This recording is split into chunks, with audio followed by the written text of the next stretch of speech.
Hi Pies fans, we are From Lulie Street, brought to you by Subway. Unfortunately, this is our last episode of the year after we got done by Sandy yesterday in a heartbreaker. Now, two boys are feeling a little dusty today, no doubt.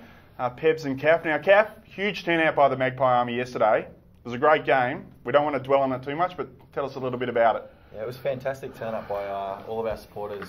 It gave us a real boost out on the ground, and big semi-final clash against Sandringham. We finished top four, and look, for majority of the game we were really on top, and in the end we probably should have gone on to win the game. We had our chances, and a few little errors towards the end and a couple of untimely injuries really hurt us in the end, but it was a great game. It was, what a roost! Yeah, started last quarter, we kicked the first goal, and we were kicking with a slight wind as well, but they had a couple of guys that just really stood up, Mitch Brown in particular, and really got across the line. Played down back for most of the game, and we thought we controlled him pretty well for the first 2 or 3 quarters, and then the last quarter he went forward and was a major factor of them winning, really.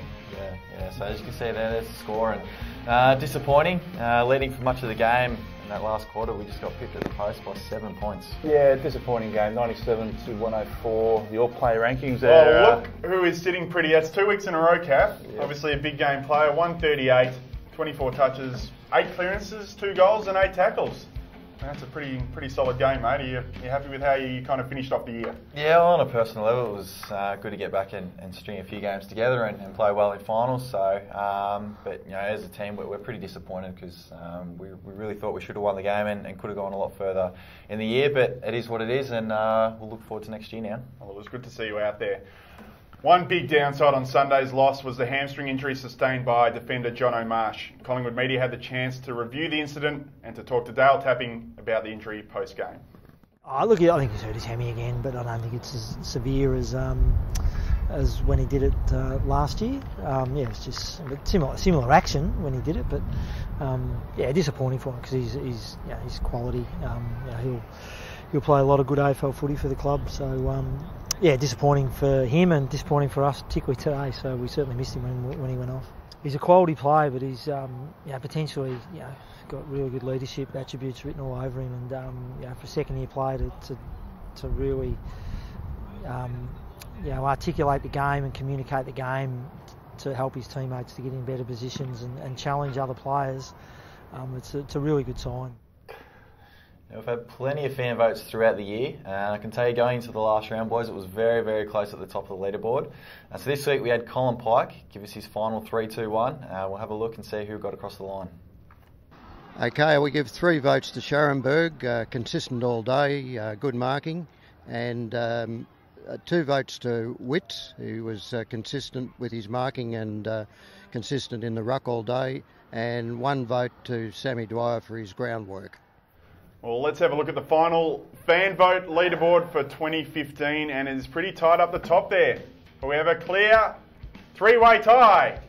Shorty to Goey, impressive in just a short stint in the VFL. Paddy K 10 and John O'Marsh 10. Now, Pebs, give us a bit of a rundown on these 3 guys' year. Look, Geordie De Goey and John O'Marsh played AFL footy towards the end of the year, so they're doing something right. They're getting our fan votes. And Paddy K was stiff on occasions not to play. So all 3 guys had a pretty solid VFL season, and a couple of them there had a really good AFL season, introduction to AFL football. So good on them. Well, Pebs, it's the final game of the year, but we are hijacking your Subway Player of the Week. So, Caff. What's this all about? Our Subway Player of the Week.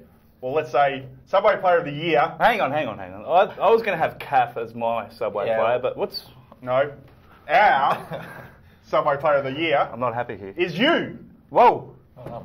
My Subway player. Who's Subway player? My Subway player. My Subway player. My Subway player. My Subway player. My Subway player. My Subway Player of the Week, Pebs. Marcus and Caff, my Subway Player of the Week. Not my fan vote. You did a great job with your Subway Player, Pebs. Never a doubt that you were going to be Subway Player of the Year, so well done, mate. On a serious note, what were some of your highlights for the year? Well, my highlights for the year were just guys playing consistent VFL footy that got themselves elevated to play AFL football. That's that's our core responsibility at the VFL, is to get these guys prepped and ready to go. And seeing the development of VFL listed guys, seeing Lockie Wallace perform week in, week out, Jack Hallier as the captain performing week in, week out, Maloney not getting picked and not getting a lot of votes with the in the list, and we won't dwell on that too much, will we? Yeah, performing week after week. Ash Close playing VFL footy coming from nowhere.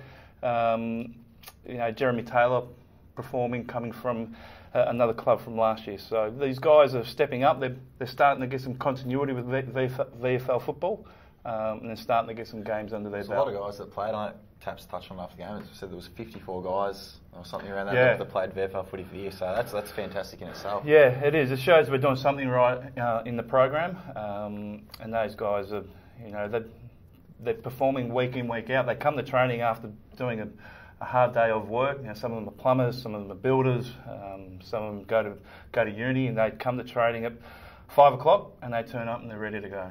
Okay. So it is exciting time for the VFL boys, but you're now into off-season mode. What does the next few months look like for you?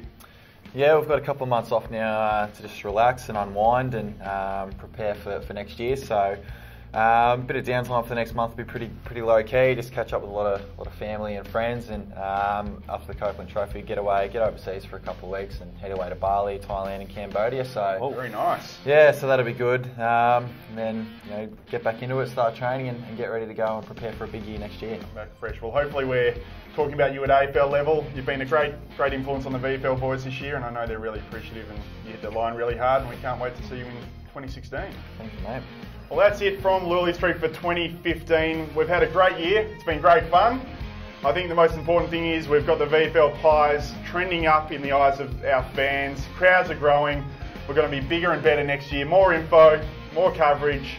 So get on board. It's going to be an amazing ride. Hopefully we have more wins as well. So thanks for watching this year. Go VFL Pies.